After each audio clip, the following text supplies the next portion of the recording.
मैं बहुत ही खुश हूं इस फैसले के साथ। काटने का केवल एक ही वजह है और वो है कि जब कुत्ता उठा करके कहीं और फेंका जाता है, वो कुत्ता दर्द में है, घबराया हुआ है, उसको ये नहीं मालूम कि कहाँ है वो काटेगा। तो अगर ये पूरे केस का जड़ यही है कि लोग शिकायत कर रहे थे कि कुत्ते काट रहे हैं, तो मैं सहमत हूं कि वो काट रहे थे और मैं ये भी कह रही हूं कि वजह ये है।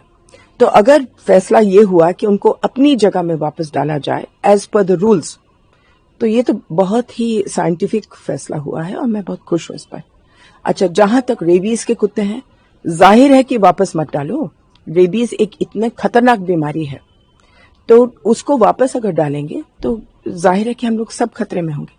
तो रेबीज का कुत्ता को तो वापस डालने का सवाल नहीं है। जहां आक्रमण का मामला है, ये अभी तक ग्रे एरिया है, क्योंकि अदालत ने ये नहीं बोला है कि आक्रमित कुत्ता होता क्या है।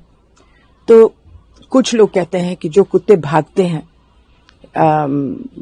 गाड़ियों के पीछे, वो आक्रामक है। कुछ लोग कहते हैं कि कुत्ते जो दांत दिखाते हैं वो आक्रामक है। कुछ लोग कहते हैं जो कुत्ते भागते हैं बच्चों के पास, वो आक्रामक है। हालांकि काटेंगे नहीं, लेकिन भागने से ही बच्चों को डर लगता है। कोई कुछ कहते हैं कि हमारे स्कूटर पर बैठ करके वैक्सीन खाते हैं, तो वो भी आक्रमण माना जाता है। तो ये फैसला हम लोगों को पहले बताया जाए कि आक्रमिक कुत्ता होता क्या है। मैम, एक और चीज कही गई है कि जो पब्लिक फीडिंग एरिया है उसको बनाया जाए कि हर जगह पर लोग खाना ना दे, एक एरिया हो, डेडिकेटेड एरिया हो, वहीं पर खाना दे। बिल्कुल सही है। और अभी तो उनको बोर्ड्स भी लगाने पड़ेंगे कि ये खिलाने वाली जगह है। ये तो सबसे अच्छी बात है। लोग घबराएंगे कि एक ही जगह पर सबको कैसे खिलाएं, लेकिन एक जगह तो सुप्रीम कोर्ट ने नहीं बोला। अगर आपके कॉलोनी में 30 कुत्ते हैं मान लो, तो 30 कुत्ते 3 जगह में खिलाए जा सकते हैं अपने टेरिटरीज में, लेकिन इधर उधर ना खिलाया जाए। ये तो हम शुरू से ही बोल रहे हैं। सुप्रीम कोर्ट ने यही बोला है कि ये फैसला पूरे देश के लिए अमल हो, क्योंकि वो जो जस्टिस पारदीवाला के केस में राजस्थान ने बोल दिया कि हम सारे कुत्ते उठाएंगे, तमिलनाडु ने बोला हम सारे कुत्ते उठाएंगे, गोवा ने बोल दिया हम सारे। अब कहाँ रखोगे, क्या करोगे? तो इसमें इस पिछले एक हफ्ते में हम लोगों को बहुत तकलीफ हुई है, इसलिए क्योंकि जस्टिस पारदीवाला का केस लगा करके इंदौर ने कुछ उठाना शुरू किया, राजस्थान में उठाना शुरू किया, अलग अलग शहरों ने, चंडीगढ़ ने उठाना शुरू किया। अब उनको समझ आया है कि जो वो कर रहे थे वो इलीगल है। सबसे पहले म्यूनिसिपल कॉर्पोरेशंस को अच्छी तरह से एबीसी सेंटर्स बनाने पड़ेंगे, ये है ऑर्डर। जब तक एबीसी सेंटर ठीक नहीं होगा तब तक ये कार्यक्रम चल नहीं सकता।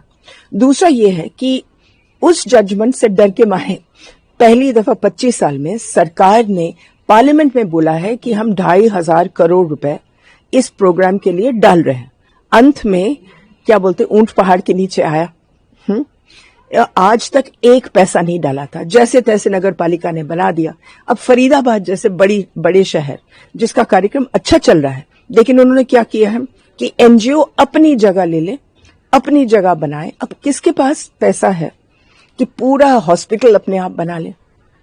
तो अब इन्होंने क्या कह दिया है कि सारे म्यूनिसिपैलिटीज और नगर पालिका बनाए ठीक से एबीसी सेंटर, तब जाकर ये कार्यक्रम ठीक से चलेगा।